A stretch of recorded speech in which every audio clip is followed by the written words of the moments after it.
ان الدین عند اللہ الاسلام۔ الحمد للہ وکفی والصلاة والسلام علی عباده الذین اصطفی، خصوصا علی افضلهم وخاتم النبیین محمد الامین وعلی آلہ وصحبہ اجمعین۔ اما بعد فقد قال اللہ تبارک وتعالی كما ورد فی سورة المائدہ، اعوذ باللہ من الشیطان الرجیم، بسم اللہ الرحمن الرحیم۔ یا ایھا الذین آمنوا لا تتخذوا اليہود والنصارى اولیاء بعضهم اولیاء بعض ومن يتولهم منکم فإنه منهم ان اللہ لا يهدي القوم الظالمین۔ وقال عز وجل كما ورد في نفس السورة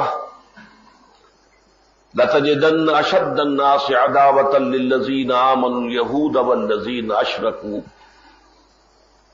ولتجدن اقربهم مودة للذين آمنوا الذين قالوا انا نصارى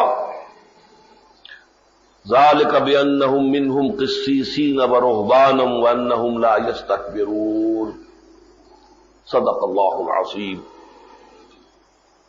رب اشرح لي صدري ويسر لي أمري واحلل عقدة من لساني يفقهوا قولي۔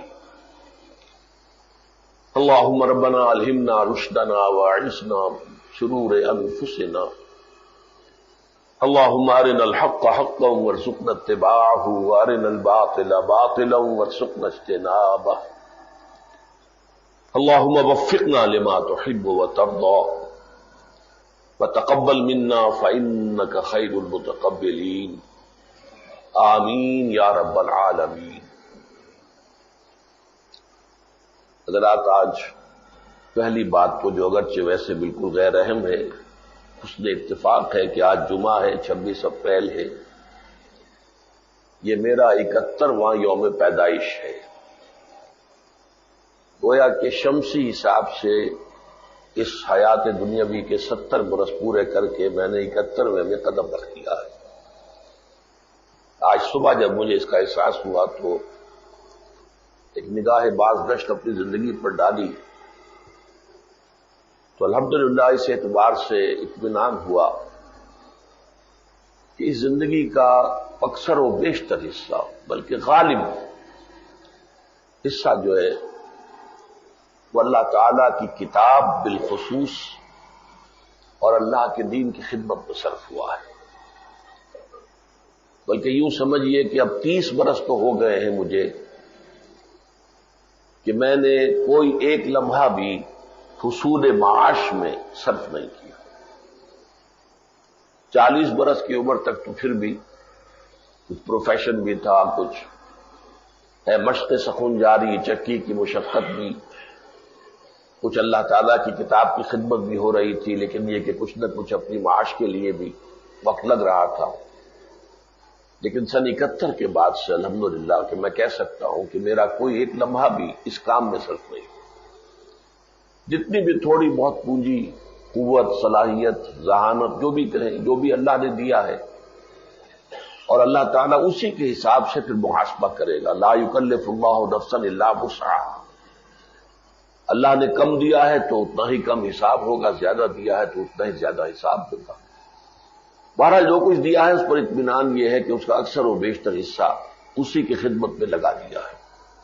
دعا یہ ہے کہ بقیہ جو بھی اب وقت ہو اس دنیا میں اللہ تعالیٰ صحت کے ساتھ برقرار رکھے اور اس کام کو جاری رکھنے کی توفیق ہو۔ پچھلے جمعے میں مجھے یاد پڑتا ہے کہ زندگی میں دوسری مرتبہ ایسا ہوا کہ جن آیات کی میں نے شروع میں تلاوت کی تھی ان آیات کا ترجمہ یا ان کی وضاحت پوری تقریر میں آئی نہیں، لہذا آج میں پہلے تو پچھلے جمعے کا قرض ادا کر رہا ہوں۔ میں نے جو آیات تلاوت کی تھی پچھلی مرتبہ، وہ پچھلی مرتبہ کے موضوع سے متعلق تھی۔ اس موضوع کا عنوان تو آپ کو یاد ہوگا، مشرق وسطیٰ کا آتش فشاں، لیکن اس کا ایک اہم موضوع یہ تھا کہ یہودیوں کا جو استحقاق ہے، جو دعویٰ ہے ارض فلسطین پر کہ یہ ہمیں اللہ نے دی ہوئی ہے، گاڈ گیون، یہ ہماری میراث ہے، ہماری وراثت ہے، ہمارا اس پر حق ہے، یہ دعویٰ ایک حد تک سچا ہے۔ قرآن مجید بھی اس کی توثیق کرتا ہے۔ چنانچہ میں نے آپ کو سورہ اعراف کی آیت سنائی تھی، 137 نمبر ہے یہ، وَأَوْرَثْنَا الْقَوْمَ الَّذِينَ يُسْتَضْعَفُونَ مَشَارِقَ الْأَرْضِ وَمَغَارِبَهَا الَّتِي بَارَكْنَا فِيهَا، ہم نے اس قوم کو جو زمین میں دبا دی گئی تھی، جس کو ریپریشن کا اور سخت پرسیکیوشن کا شکار بنایا ہوا تھا آل فرعون نے مصر میں، ہم نے اس قوم کو وارث بنا دیا اس زمین کا اور اس کے مشارق و مغارب کا، جس کے اندر ہم نے بہت برکتیں رکھی۔ یہ برکتوں والی سرزمین، یہ شام اور فلسطین کا یہ علاقہ ہے جو انبیاء کا مسکن رہا ہے۔ چنانچہ سورہ بنی اسرائیل کے آغاز میں بھی ہے، سبحان الذی اسری بعبدہ لیلا من المسجد الحرام الی المسجد الاقصی الذی بارکنا حولہ، پاک ہے وہ ذات جو راتوں رات لے گئی اپنے بندے کو صلی اللہ علیہ وسلم مسجد حرام سے مسجد اقصی تک، جس کے ماحول کو ہم نے بابرکت بنایا۔ وہی الفاظ یہاں آئے ہیں، وَأَوْرَثْنَا الْقَوْمَ الَّذِينَ يُسْتَضْعَفُونَ، وہ قوم جو پسی ہوئی تھی، دبی ہوئی تھی، ستائی گئی تھی، جس کے لڑکوں کو قتل کر دیتے تھے، لڑکیوں کو زندہ رکھتے تھے، جن سے بیگاریں لی جاتی تھی، ہم نے ان کو اس سرزمین کے مشرق و مغرب کا وارث بنا دیا، مشارق الارض ومغاربها التي باركنا فيها، وتمت كلمة ربك الحسنى على بني اسرائيل بما صبروا، اور تیرے رب کی وہ بات اور تیرے رب کا وہ وعدہ بنی اسرائیل کے حق میں پورا ہوا بس سبب اس کے جو صبر وہ کرتے رہے۔ یہ صبر جو ہے بنی اسرائیل نے کیا کس چیز پر؟ اگرچہ انہوں نے مصر میں جب وہ گئے تھے حضرت یوسف علیہ السلام کے زمانے میں، کچھ عرصہ بہت شاندار ان کا گزرا، بادشاہ وقت جو ہے وہ گویا کہ مرید ہو گیا تھا حضرت یوسف کا، اگرچہ اس کا ایمان لانا ثابت نہیں ہے، لیکن متاثر تھا ان کی نیکی سے، ذہانت سے، صلاحیت سے، اور اس نے بہترین علاقہ جو جوشن کا علاقہ جو کہلاتا ہے مصر کا، وہ زرخیز ترین ڈیلٹا کا علاقہ، جب دریائے نیل جو ہے آ کر شاخوں میں بٹ جاتا ہے، اور وہ ظاہر بات ہے کہ وہ شاخیں جو ہے وہ نیچرل اریگیشن کا بہترین ہے، تو بہترین علاقہ۔ باقی تو اکثر و بیشتر حصہ مصر کا جو ہے دریائے نیل کے 10 میل ادھر 10 میل ادھر ہریاول ہے، باقی صحرا ہے، کچھ بھی نہیں۔ لیکن یہ علاقہ جو ہے شمالی میڈیٹرینین کے قریب ترین، یہ ان کو دیا، یہاں آباد ہو جاؤ، اور بڑے عیش کیے انہوں نے، جیسے کہ پیرزادے ہوتے ہیں تو پیرزادوں کی، چونکہ یہ حضرت یوسف کے بھائی تھے اور ان کی نسلیں تھیں۔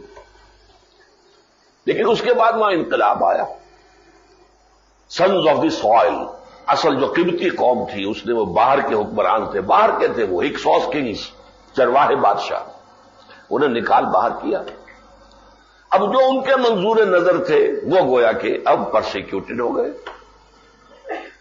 لہذا پھر جو سختیاں انہوں نے جھیلی، لیکن یہ ثابت قدم رہے ایک چیز پر، وہ ہے توحید۔ توحید پر کوئی آنچ نہیں آنے دی انہوں نے۔ حالانکہ ظاہر بات ہے کہ مصریوں کو اقتدار حاصل تھا، وہ بدترین شرک میں مبتلا تھے، سورج کی بھی پرستش کرتے تھے، خود بادشاہ کی پرستش کرتے تھے، وہ خود خدائی کا دعوے دار ہوتا تھا، انا ربکم الاعلی، اس کا دعویٰ قرآن مجید میں آیا ہے۔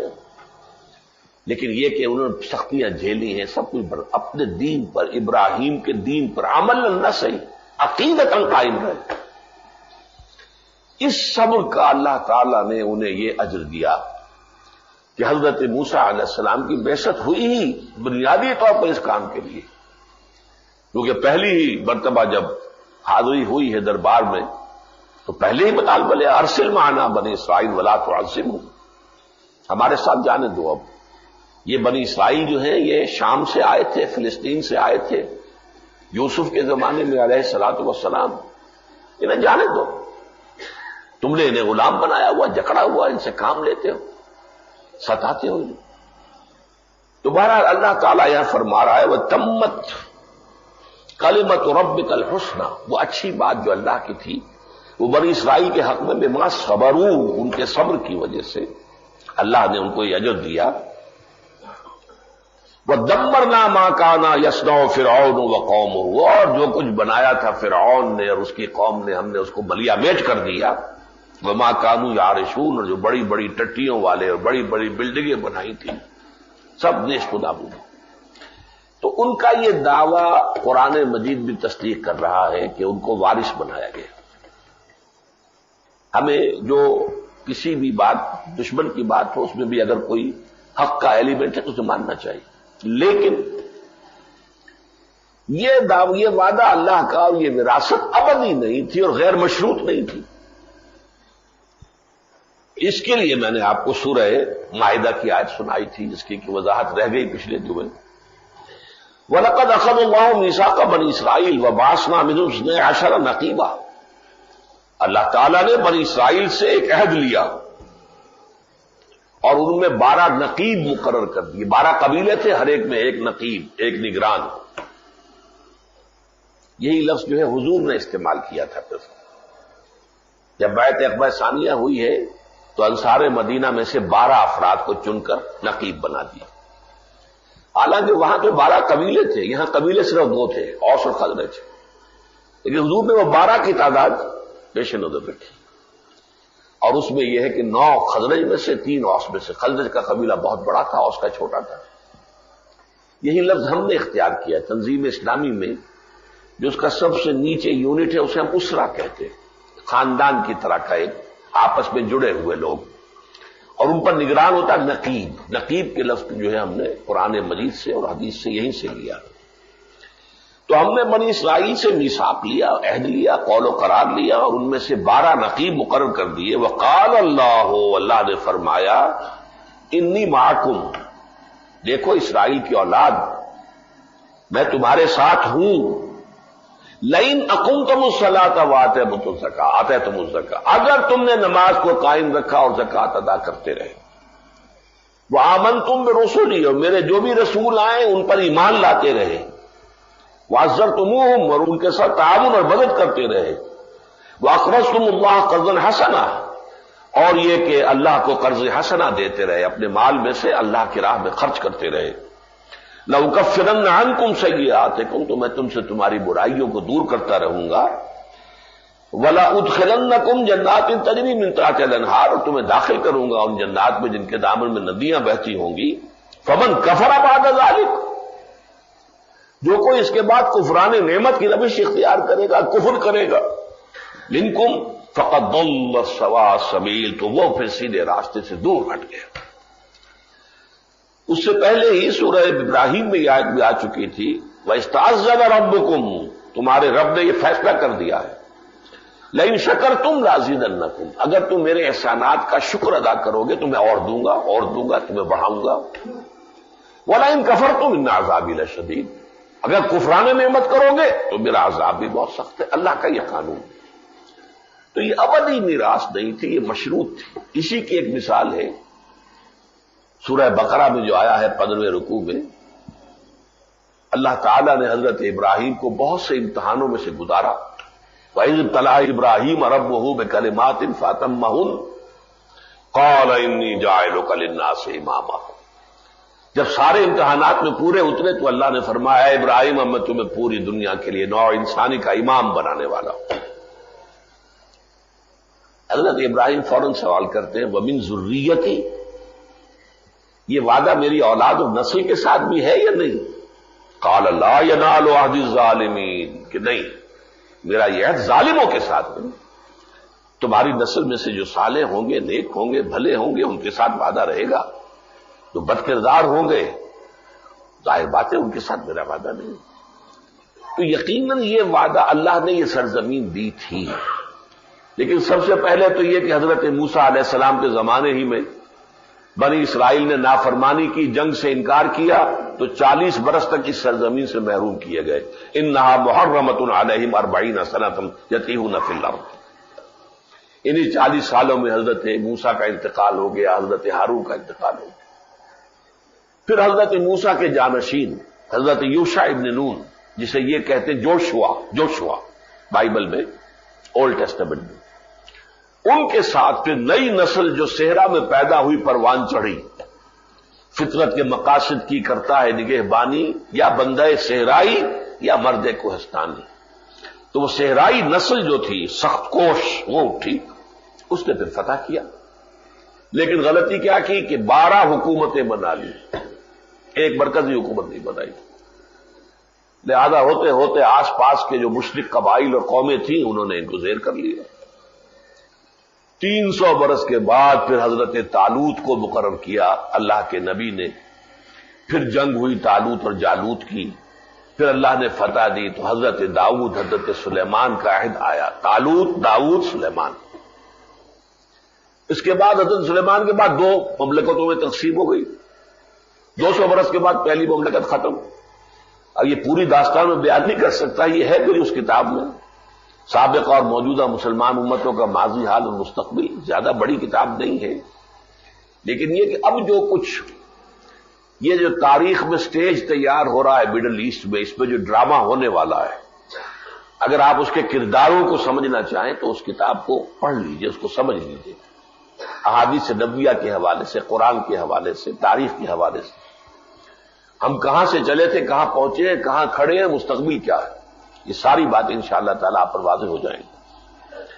بہرحال یہ وعدہ جو تھا اللہ تعالیٰ کا، یعنی یوں میں گنتی کر کے بتانا چاہ رہا تھا لیکن خیال آیا کہ وقت بہت نکل جائے گا، کہ اس پورے 3400 برس کے عرصے میں 1400 قبل مسیح میں تورات ملی تھی انہیں، اور بنی اسرائیل کی تاریخ شروع ہوئی، اور 2000 اب ہو چکے ہیں تو 3400 سال ہو گئے. ان میں سے بمشکل 500-600 برس ان کی حکومت فلسطین میں قائم رہی ہے کل، جسے یہ اپنی میراث کہتے ہیں. اور اب تو 2000 سال سے یہ وہاں سے نکلے ہوئے تھے. سن 70 عیسوی سے نکال دیے گئے تھے، ڈائسپورا ہو گیا تھا. اب کہاں سے ان کا کوئی حق جو ہے استحقاق ثابت ہوا؟ یہی بات جو میں نے علامہ اقبال کا شعر پچھلی مرتبہ بھی سنایا تھا کہ ہے ارض فلسطین پہ یہودی کا اگر حق، ہسپانیہ پر کیوں حق نہیں اہل عرب کا؟ 500 سال پہلے ہسپانیہ مسلمانوں کی حکومت تھی.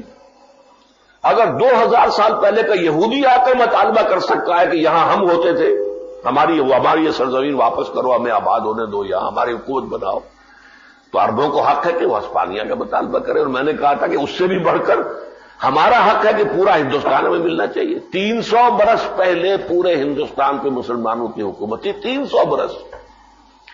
1707 میں حضرت اورنگزیب عالمگیر رحمت اللہ علیہ کا انتقال ہوا. 1707 میں، ابھی 2007 میں تو 5 سال پڑے ہوئے. 295 برس پہلے ان کا انتقال ہوا، اور اس وقت پورے ہندوستان پر مسلمانوں کی حکومت. تو گویا کہ ہمارا حق ہے. اور 800 برس سے تھی، کہیں 600 برس سے، کہیں 800 برس سے. تو اس حوالے سے فلسطین پر کوئی حق نہیں بنتا. تاریخ عالم کی، اور یوں سمجھیے کہ یہ 20ویں صدی میں یہ 2 ادارے جو وجود میں آئے، عالمی ادارے، لیگ آف نیشنز، سب سے پہلا ظلم اس نے کیا. برطانیہ کو مینڈیٹ دے دیا. فلسطین چونکہ فتح بھی اسی نے کیا تھا، آپ کو معلوم ہونا چاہیے. ترکوں کے خلاف بغاوت عربوں سے کروانے والے کون تھے؟ برطانوی. لارنس، کرنل لارنس کون تھا؟ برطانوی. عربوں کو ابھارا، ترکوں کے خلاف باغی کر دی. پھر یہ کہ یروشلم کو فتح کرنے والا کون تھا؟ انگریز، جنرل ایلنبی. اگرچہ اس کے ساتھ ہمارے ہندوستانی سپاہی بھی تھے. ہمارے کارناموں میں یہ شامل ہے. ہمارے ساتھیوں نے، ہمارے یہ جو بڑے بڑے لوگ بیٹھے ہوئے ہیں آج کل، جو تمندار اور جاگیردار اور بڑے بڑے یہ لوگ، ان کے آباء و اجداد نے انگریز کو جو بھرتیاں دی تھی اور جو ان کی فوج میں شامل ہو کر خانہ کعبہ پر گولیاں چلائی تھی اور یروشلم کو فتح کرنے میں مدد کی تھی ایلنبی کی. 12 مینڈیٹ دے دیا. اس مینڈیٹ کے نتیجے میں 1917 میں برطانیہ نے فیصلہ کر دیا کہ فلسطین میں یہودی آ کر آباد ہو سکتے ہیں.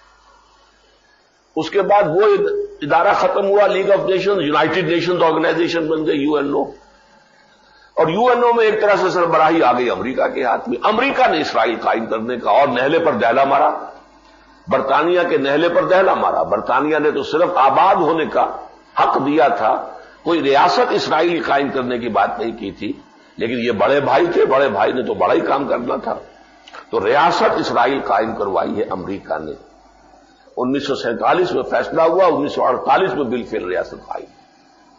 تو یہ بات سمجھ لیجئے کہ یہ بہت بڑی دھاندلی، بہت بڑا ظلم اجتماعی طور پر کہ ایک قوم جو 2000 برس سے نکلی ہوئی تھی اسے لا کر جو ہے ٹھونس دیا گیا، اور جو وہاں کے رہنے والے تھے وہ یا کیمپوں میں پڑے سڑ رہے ہیں، کوئی لبنان میں ہیں، کوئی جو ہے شرق اردن میں ہے، اور ہمارے بھی جنرل ضیاء الحق صاحب جو ہے شرق اردن کے اندر جارڈن میں بہت سے فلسطینیہ کا قتل عام کرنے والے جو ہیں، اور امریکہ کو اس لیے وہ بہت پسند آ گئے تھے، دیکھ لیا تھا انہوں نے کہ یہ آدمی کام کا ہے، اس نے جس بے دردی کے ساتھ اور ظلم کے ساتھ قتل عام کیا فلسطینیوں کا جارڈن میں۔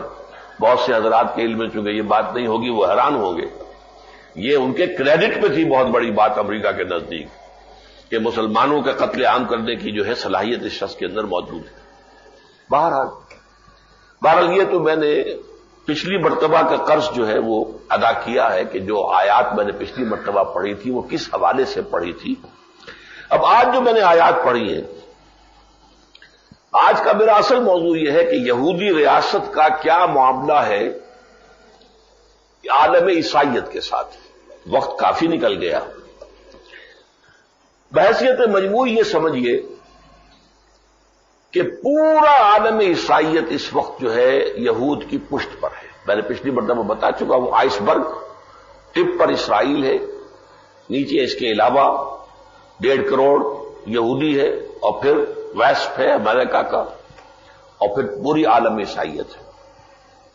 لیکن میں نے 2 آیتیں پڑھی تھی وہ اس اعتبار سے کہ سورہ مائدہ میں ایک ہی سورت ہے یہ، اور اس میں 2 آیتیں جو آئی ہیں ان میں بظاہر تضاد ہے۔ ایک آیت جو بہت مرتبہ یہاں پر پہلے بھی بیان ہو چکی ہے، یہ آیت نمبر 51 ہے، یا ایھا الذین آمنوا، اہل ایمان، لا تتخذوا الیہود والنصارى اولیاء، یہود اور عیسائیوں کو اپنا حمایتی اور مددگار مت بناؤ، بعضهم اولیاء بعض، وہ آپس میں ایک دوسرے کے ولی ہیں، اولیاء ہیں، پشت پناہ ہیں، مددگار ہیں۔ اس کے بعد بڑی سخت دھمکی آئی ہے، وَمَن يَتَوَلَّهُم مِّنكُمْ فَإِنَّهُ مِنْهُمْ، دیکھو مسلمانوں تم میں سے جو کوئی ان کے ساتھ دوستی کرے گا تو وہ انہی میں سے شمار ہوگا۔ ہمارے ہاں وہ یہودی اور نصرانی ہی لکھا جائے گا، مسلمان نہیں لکھا جائے گا۔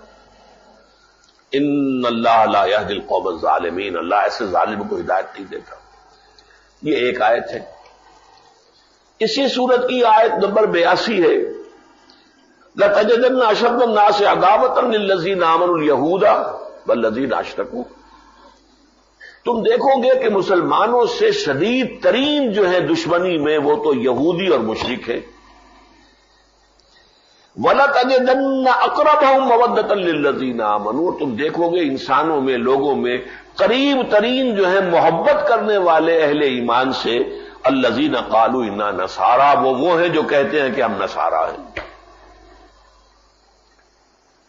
اب اگر یہ تضاد ہے، نصارہ مسلمانوں کے دوست، یہودی مسلمانوں کا دشمن، تو ایک دوسرے کے دوست کیسے ہو سکتے ہیں؟ اس تضاد کو الحمدللہ میں نے حل کیا، اور اس کا تذکرہ ہندوستان کے بھی جرائد کے اندر مجھے دیکھنے میں ملا، دینی جرائد میں، کہ یہ عقدہ ڈاکٹر صاحب نے حل کیا ہے۔ یہ جو آیت 82 ہے یہ اس وقت کی صورتحال تھی جب قرآن نازل ہو رہا تھا۔ عیسائیوں کی اور یہودیوں کی تو دشمنی تھی شدید۔ عیسائی جسے خدا مانتے ہیں، خدا کا بیٹا مانتے ہیں، ان کو سولی پر چڑھوانے والے ان کے عقیدے کے مطابق کون تھے؟ یہودی۔ کائفاس یہودیوں کا سب سے بڑا پریسٹ، سب سے بڑا ربائی، اس کا آخری فتویٰ تھا۔ لہذا ان میں بڑی دشمنی تھی، بہت سخت دشمنی تھی۔ اس دشمنی کو یہودیوں نے بڑی محنت سے، بڑی مشقت سے، بڑی ہوشیاری سے، بڑی چال بازی سے رفتہ رفتہ پچھلے تقریباً 400 سال کی محنت کے نتیجے میں اسے الٹا کیا ہے کہ اب عیسائی یہود کے تابع ہو گئے. لہذا آج کے لیے پیشن گوئی یہ تھی جو قرآن مجید میں سورہ مائدہ کی آیت نمبر 51 میں ہے کہ یہ ایک دوسرے کے ساتھی. میں بتا چکا ہوں کہ پورا عالم عیسائیت جو ہے یہود کا پشت پناہ ہے بحیثیت مجموعی، اور مسلمانوں کے سب دشمن ہیں. اس کو فنڈامنٹلزم کے نام سے کہیے، اسے ٹیررزم کے نام سے کہیے، اسے خوخاری اور جہاد کے نام سے کہیے، مختلف عنوانات سے جو ہے دشمنی شدید جو ہے عیسائیوں کے اندر مسلمانوں کے خلاف آئی. یہ جو لمبا پروسیس یہود نے اختیار کیا، عیسائیوں کی دشمنی کو دوستی سے کیسے بدل دیا، اور دوستی ہی نہیں اپنے تابع کر لیا، یہ ایک لمبی داستان ہے. میں نے اختصار کے ساتھ اب جو اس کتاب میں بیان کی ہے ان کی چال بازیاں کیا تھیں، لیکن یہ کہ اس وقت اس کو بیان کرنے کا موقع نہیں ہے. اس وقت میں صرف یہ بتانا چاہتا ہوں کہ جیسے میں نے پچھلی مرتبہ عرض کیا تھا، لیسو سواء، وہ سب ایک جیسے نہیں، تو عیسائی بھی سب ایک جیسے نہیں. دیکھیے عیسائیوں میں جو اس وقت تقسیم ہے دنیا میں، 2.25 ارب کے قریب عیسائی دنیا میں ہے. 6 ارب کل پوری دنیا کی آبادی ہے، 6 بلین، 600 کروڑ،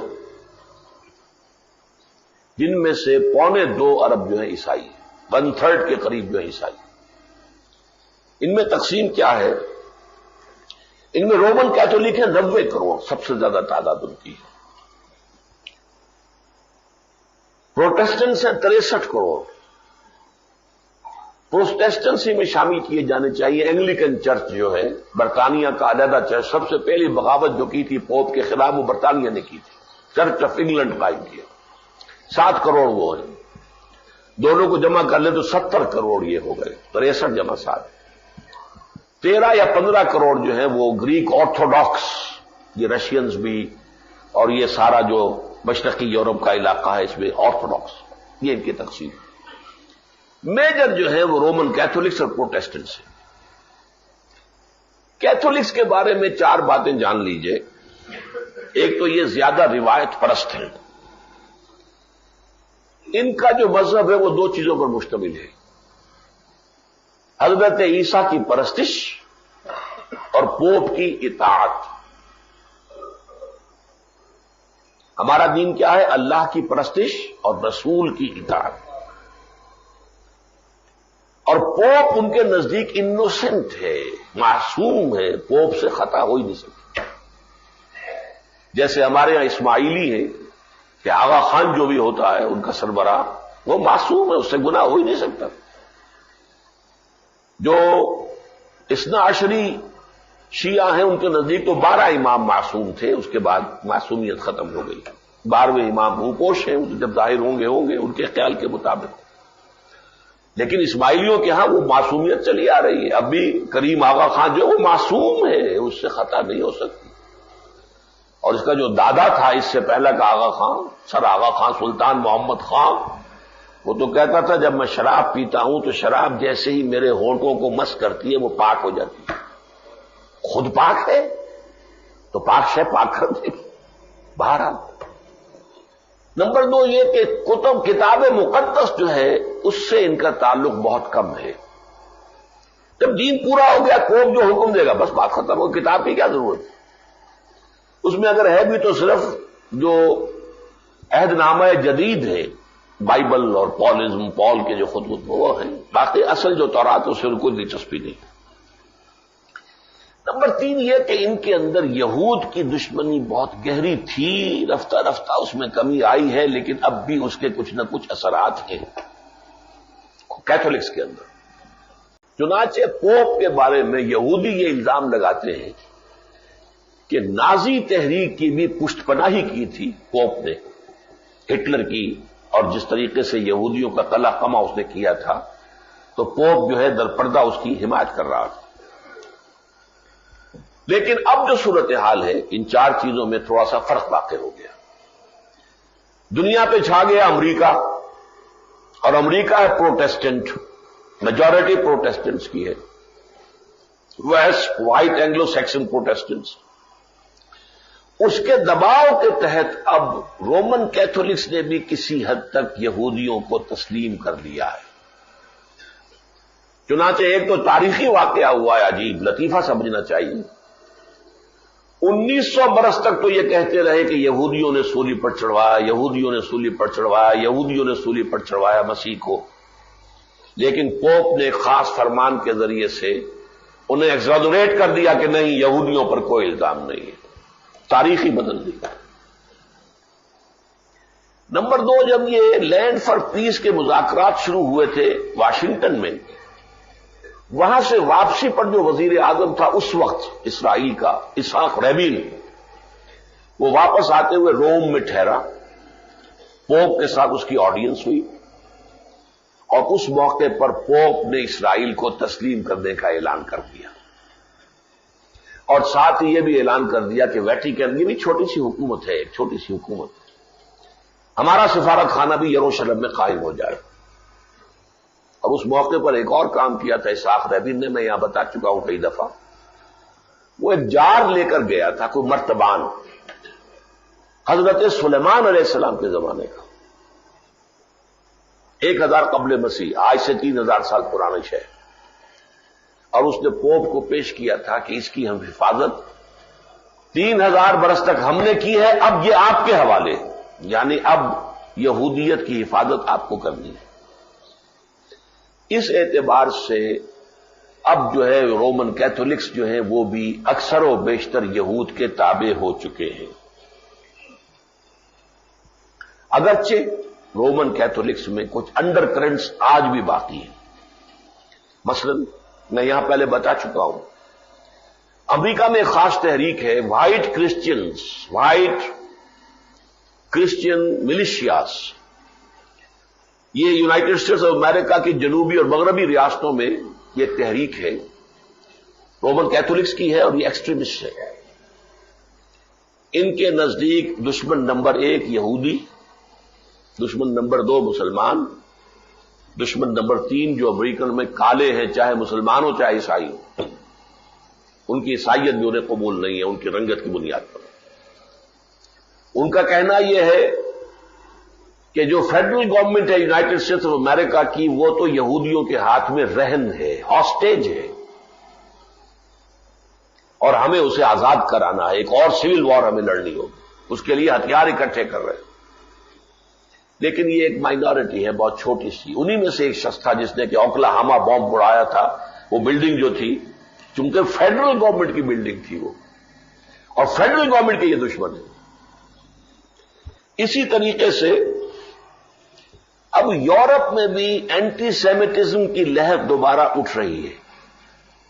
فرانس میں خاص طور پر یہودیت کے خلاف، اور کچھ نہ کچھ وہ فلسطینیوں کے حق میں نرم گوشہ ظاہر کر رہے ہیں. تو یہ صورتحال جو ہے بدل رہی ہے. چنانچہ پچھلا جو پرچے کا میں نے ذکر کیا تھا نیوز ویک کا، اس میں کارٹون بھی چھپا تھا. ایک طرف تو انکل سیم نظر آ رہے ہیں داڑھی والے، اور ان کے ساتھ ایک چھوٹا سا بچہ، انہوں نے انگلی پکڑی ہوئی ہے، اور وہ بچہ جو ہے دوڑ رہا ہے، رو رہا ہے بری طریقے سے. دوسری طرف کچھ ایسی شکل بنائی ہے جیسے جنرل ڈیگال یاد آ جائے، اور اس کے ساتھ بھی ایک بچہ ہے چھوٹا سا جس کی انگلی پکڑی ہوئی ہے. ڈیگال نے جس بچے کی انگلی پکڑی ہوئی ہے اس میں لکھا ہوا ہے دی rising anti Semitism. Anti Semitism جو ہے یہودیوں کے خلاف ایک جذبات فرانس کے اندر بڑھ رہے ہیں. اور تازہ ترین بات نوٹ کر لیجئے کہ اسرائیل نے فرانس کے یہودیوں سے کہہ دیا ہے کہ جلد از جلد تم فرانس چھوڑ دو اور اسرائیل میں آ کر آباد ہو جاؤ، ورنہ تمہارا حشر برا ہو جائے گا. وہ بہرحال یہ ایک علیحدہ بات تھی. لیکن یہ کہ وہ جو چھوٹا بچہ جو رو رہا بری طریقے سے، اس کے بارے میں یہ ڈیگال صاحب فرما رہے ہیں انکل سیم سے، why can't you control your Brett. اور بریٹ کسے کہتے ہیں؟ وہ بچہ جو لاڈ پیار کی وجہ سے بگڑ جائے، سرکش ہو جائے، ضدی ہو جائے، گستاخ ہو جائے، اسے بریٹ کہتے ہیں. کہ تم اپنے اسرائیل کو کنٹرول میں کیوں نہیں کر سکتے؟ تو اسرائیل کے ایشو پر اب وہاں صورتحال، چونکہ فرانس بیسیکلی کیتھولک، تو وہ کیتھولک اور پروٹیسٹنٹس کا فرق وہاں پر اس اعتبار سے نمایاں ہو رہا ہے. اب آئیے پروٹیسٹنٹس کی طرف. پروٹیسٹنٹس ہیں اصل میں یہود کے اعلی کار، بلکہ یہ مذہب پیدا کیا ہوا یہودیوں کا. یہ پوپ سے آزاد ہے، بلکہ پوپ کو تو شیطان کہتے ہیں. یہ میرے پاس ایک پرچہ ہے، اس کے کچھ شمارے میں نے کچھ عرصے سے میں دیکھ رہا ہوں. ٹرمپٹ فلاڈیلفیا سے نکلتا ہے. یہ پروٹیسٹنٹس کا پرچہ ہے. یہ لکھتا ہے باقاعدہ کہ پوپ شیطان ہو. یعنی ہمارے ہاں جو بھی اختلافات ہیں شیعہ سنی، ان کو دنیا میں نملوں بڑھا چڑھا کے کہاں سے کہاں پہنچا دیا جاتا ہے. جو خونریزی ہو رہی ہے آئرلینڈ میں کیتھولکس کی اور پروٹیسٹنٹس کی، اسے کوئی نہیں دیکھتا. اس سے پہلے جو عیسائیوں کے درمیان خونریزیاں ہوئی، اتنی موٹی کتاب بلڈ آن دی کراس یہ تاریخ لکھی گئی ہے پوری. مذہب کے نام پر جتنی خونریزی عیسائیوں کی باہمی ہوئی ہے تاریخ میں کبھی نہیں. اور اب بھی صورتحال کیا، یہ کہتا ہے یہ شیطان ہے. اور ان کا یہ کہنا ہے اصل میں کہ در حقیقت اسرائیل تو چھوٹی سی جگہ ہے، برطانیہ اور امریکہ یونائٹڈ اسٹیٹس یہ اصل اسرائیل ہیں. اب یہ پروٹیسٹنٹس جو ہیں یہ بہت زیادہ انجیل کے پرچارک بن گئے ہیں. پوپ سے جب کٹے تو اب ان کا سارا تعلق جو ہے کتاب سے ہو گیا ہے، اور کتابیں جو پہلا ہے اولڈ ٹیسٹمنٹ اس کے ساتھ بھی ان کا تعلق ہے. اب یہ تحریک چل رہی ہے وہاں پر کہ ہمیں اپنی ساری توجہ جو ہے اپنے اسکرپچرز کے اوپر جو ہے وہ مبذول کرنی چاہیے. اور اسکرپچرز میں ظاہر بات ہے کہ تھوڑا سا حصہ ہے نیو ٹیسٹمنٹ کا، زیادہ بڑا حصہ تو اولڈ ٹیسٹمنٹ کا ہے. اولڈ ٹیسٹمنٹ تو یہودیوں کی کتاب ہے. اس سے یقیناً ان کا جو قرب ہے ذہنی نفسیاتی وہ یہودیوں کی طرف ہو گیا. اب میں دلچسپ بات آپ کو بتا رہا ہوں. ان میں جو ایونجلسٹ پیدا ہوئے ہیں کہ جو پرچارک ہیں اسکرپچرز کے، بائبل کے، اور ان کے بڑا لمبا چوڑا نظام دنیا میں موجود ہے. اور امریکہ کے اندر ان کے اپنے ٹی وی اسٹیشنز ہیں، اپنی براڈ کاسٹنگ سروسز ہیں، مسلسل ان کی تبلیغ ہو رہی ہے. ان کا عقیدہ یہ ہے آرمیگڈون جلد از جلد ہونی چاہیے. جنگ عظیم جس کی خبر دی تھی حضرت مسیح کے ایک حواری حضرت یوحنا نے، اور جس کی خبر حضور نے دی ہے الملحمۃ العظمیٰ کے نام سے، جلد ہونی چاہیے تاکہ دی تھرون آف ڈیوڈ، حضرت داؤد کا تخت قائم ہو جائے یروشلم میں. اس لیے کہ وہ قائم ہوگا جبکہ سینیگوگ دوبارہ بن جائے گی، جو وہ مسجد اقصیٰ جسے ہم کہتے ہیں، وہ ٹیمپل کہتے ہیں، تھرڈ ٹیمپل بنے گا. تھرڈ ٹیمپل تبھی بنے گا جب آرمیگڈون ہو جائے اور اربوں کا استحصال ہو جائے، ستیہ ناش ہو جائے، ان کا برکس نکال دیا جائے، تبھی تو ہم گرا سکیں گے نا مسجد اقصیٰ کو بھی اور قبۃ الصخرہ کو بھی. لہذا پہلے آرمیگڈون ہونی چاہیے، جلد از جلد ہونی چاہیے. نمبر 2 پھر وہ بنے گا ہیکل. ہیکل میں تخت داؤد جو ہے جب نصب ہو جائے گا تو پھر حضرت مسیح کی سیکنڈ کمنگ ہوگی. یہ چیز ہمارے اور ان کے درمیان مشترک ہے.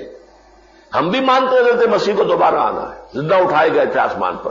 عیسائی بھی مانتے ہیں، پوری دنیا عیسائی مانتی ہے حضرت مسیح دوبارہ آئیں گے. فرق صرف یہ کہ وہ سمجھتے ہیں کہ وہ سولی چڑھ گئے تھے پھر دوبارہ زندہ ہو کر پھر زندہ آسمان پر چڑھا دیے گئے. ہمارے نزدیک کو سولی دیے ہی نہیں گئے، اللہ نے پہلے ہی انہیں زندہ آسمان پر اٹھا لیا. بس اسینشن میں یہ فرق ہے. دوسری مرتبہ آنا، سیکنڈ کمنگ میں ہمارے اور ان کے درمیان کوئی اختلاف نہیں، وہ آئیں گے. ان کا کہنا یہ ہے کہ جب تک تھرون آف ڈیوڈ اسٹیبلش نہیں ہوتا، قربان گاہ جو پرانی ہوتی تھی وہ نہیں بنتی، اس وقت تک مسیح نہیں آئیں گے. اور تھرون آف ڈیوڈ اس وقت تک نہیں بن سکتا جب تک کہ تھرڈ ٹیمپل نہیں بنتا، اور تھرڈ ٹیمپل اس وقت تک نہیں بنتا جب تک کہ اربوں کا ستیہ ناش نہ ہو جائے، تہس نہس نہ کر دیے جائے. لہذا یہ جلد از جلد ہونا چاہیے. چنانچہ ایک عجیب کتاب میں نے پڑھنے میں آئی، اب تو خیر سال 1.5 سال ہو گیا اس کو، فورسنگ گاڈز ہینڈز. یہ گریس ہیلسل ایک خاتون ہے، یہ وائٹ ہاؤس کی اسکرپٹ رائٹرز میں تھی، جو تقریریں وغیرہ لکھتے ہیں نا بڑے لوگوں کی، صدر مشرف کی بھی پتہ نہیں کون کون بیٹھے ہوتے ہیں، ادیب لوگ اور سمجھدار لوگ، سیاسی لوگ، وہ لکھتے ہیں تقریریں. تو اسی طریقے کی تقریریں جو ہیں وہ لکھنے والے اسکرپٹ رائٹرز جو ہیں یہ ہر حکومت کے ہوتے ہیں. پھر یہ کہ اس کے بعد یہ عام ایک جو ہے ایک صحافی بن گئی. 2 مرتبہ اس نے سفر کیا اسرائیل کا ایونجلسٹ کے ساتھ. یہ جو پروٹیسٹنٹس ہیں، جو مبلغین ہیں جو تورات ہیں، اس نے کتاب لکھی ہے فورسنگ گاڈز ہینڈز. یعنی یہ لوگ چاہتے ہیں کہ اللہ کو مجبور کر دیں کہ جلدی سے جلدی جنگ لے آئے. گویا کہ اپنا مرضی اپنی پسند ٹھوسنا چاہتے ہیں اللہ پر، فورسنگ گاڈز ہینڈز، اللہ کے ہاتھوں کو مجبور کرنا چاہتے ہیں کہ وہ جنگ جو ہونی ہے جلد از جلد ہو جائے، تاکہ حضرت مسیح علیہ السلام کے دوبارہ آنے کی ان کی جو ہے صورتحال پیدا ہو جائے۔ دوسرا اس کا مطلب یہ دیکھیے، یہ جو کتاب ہے یہ گریس ہیلسل کی فورسنگ گاڈز ہینڈز، اس کی ایک تلخیص شائع کی تھی ہم نے، ندائے خلافت کے 2 شماروں میں آئی ہے وہ۔ جب وہ چھپی ہے شاید آپ میں سے کسی کو دلچسپی ہوئی نہ ہو، لیکن اب آج جو میری گفتگو سے دلچسپی ہوئی ہے تو ہم وہ کچھ پرچے میں نے دیکھا کہ پڑے ہوئے تھے وہ لے آئے ہیں۔ جو حضرات لینا چاہیں وہ 2 پرچے ہوں گے ندائے خلافت کے، جن میں اس کی تلخیص ہے اس کتاب کی، جس کا کہ میں نے مفہوم آپ کے سامنے رکھ دیا ہے۔ دوسرا ان کا کہنا یہ ہے، ان ایونجلسٹ کا اور ان کا یہ ٹرمپٹ والوں کا، کہ در حقیقت یورپ جو ایک بن رہا ہے وہ بن رہا ہے گرینڈ رومن امپائر جو ہوتی تھی، دی گریٹ رومن امپائر کو دوبارہ زندہ کر رہے ہیں، اور ان کے پیش نظر ہے اب ایک اور صلیبی جنگ کرنا۔ یہ مڈل ایسٹ پر حملہ آور ہونے کے لیے پر تول رہے ہیں، اور یہ حملہ آور ہوں گے، لیکن ان کے پیش نظر یہودیوں کی حکومت بنانا اور قائم رکھنا نہیں ہے، بلکہ عیسائی حکومت بنانا ہے، رومن کیتھولکس کی، جیسے ایسٹ تیمور کے اندر رومن کیتھولک حکومت بنی ہے۔ یہ موسٹ ریسنٹ دنیا میں جو ایک ملک کا اضافہ ہوا ہے، جب یونائٹڈ نیشن کے بھی ممبر بن جائے گا، ایک ممبرشپ بڑھ جائے گی، رومن کیتھولک حکومت قائم ہوئی ہے۔ اسی طریقے سے وہ اصل میں کروسیڈ ہے، یہ 2nd ملینیم کے شروع میں وہ فرسٹ کروسیڈز ہوئے تھے، اب 3rd ملینیم شروع ہو چکا ہے۔ تو یہ، اور اس کے لیے اس پرچے کے اندر میں نے پہلے بھی ایک دفعہ آپ کو دکھایا تھا، دی لاسٹ کروسیڈ، آخری صلیبی جنگ کی تیاری ہو رہی ہے، جو یورپ ایک ہو رہا ہے اور ایک ہو کر اپنی فوجی قوت کو بھی بڑھا رہا ہے۔ یہ در حقیقت مشرق وسطیٰ کے اوپر حملہ آور ہونا چاہتے ہیں، وہاں پر اصل میں ایک عیسائی ریاست قائم کر دیں گے۔ یہ مختلف فیکٹرز ہیں اس وقت۔ عالم عیسائیت بحیثیت مجموعی یہود کے حق میں ہے، لیکن خود ان کے اندر بھی مختلف شیڈز ہیں، کرنٹس موجود ہیں۔ بہرحال یہ تو ساری معلومات ہیں تاکہ آپ جو کچھ دنیا میں اس وقت ہو رہا ہے اس کا صورہ کبریٰ سمجھ سکیں، پیچھے کیا ہے، کون سے فیکٹرز کام کر رہے ہیں، انڈر کرنٹس کیا ہیں۔ اصل مسئلہ کیا ہے دونوں جمعوں کی گفتگو کا حاصل؟ وہ یہ ہے کہ وہ بڑی جنگ تو اب زیادہ دور نہیں ہے، بہت قریب ہے، اور اس میں جیسا کہ میں نے بہرحال کہا ہے، اپنی کتاب میں بھی لکھا ہے، اربوں کا بہت شدید جانی نقصان ہوگا۔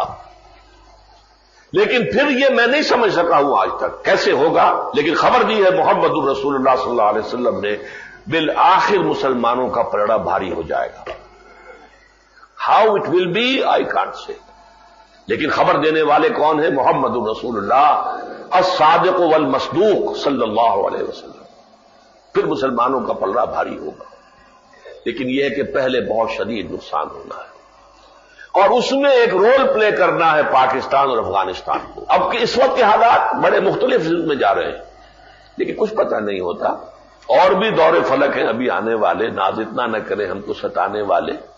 یہ ہمارا جو تازہ آیا ہے ندائے خلافت، اس کے فرنٹ پیج کے اوپر میری اسی کتاب کا جو ہے ایک اقتباس دیا گیا، اسی مصرے کے اسی شعر کے زیر عنوان، زمانہ بدلے گا، ٹرن ٹیبلز ول ٹرن، صورتحال بدلے گی، اسلام کا غلبہ ہوگا، اور اس میں یقیناً پاکستان کو ایک رول پلے کرنا ہے، افغانستان کو بھی دوبارہ وہاں اسلامی قوت ابھرے گی۔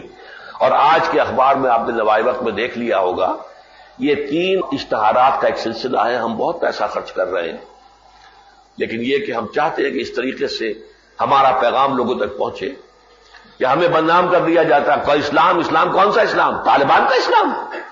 تو اس کی وضاحت کی گئی ہے، طالبان کی حکومت اسلامی تھی، لیکن ابھی اسلامی نظام وہاں قائم نہیں ہوا تھا۔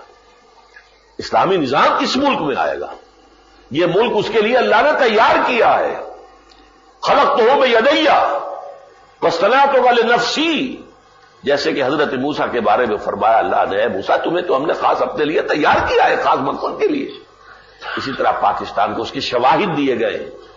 بہت توجہ سے آج کا نوائے وقت حاصل کر کے، وہ میرا ویسے یہ کہ تازہ ندائے خلافت میں بھی وہ تو تینوں اشتہارات آ گئے اور نوائے وقت میں ایک آج آیا ہے، ایک کل آئے گا، ایک پرسوں آئے گا. توجہ کے ساتھ ان اشتہارات کو پڑھیے. اقول قولی ھذا واستغفر اللہ لی ولکم ولسائر المسلمین والمسلمات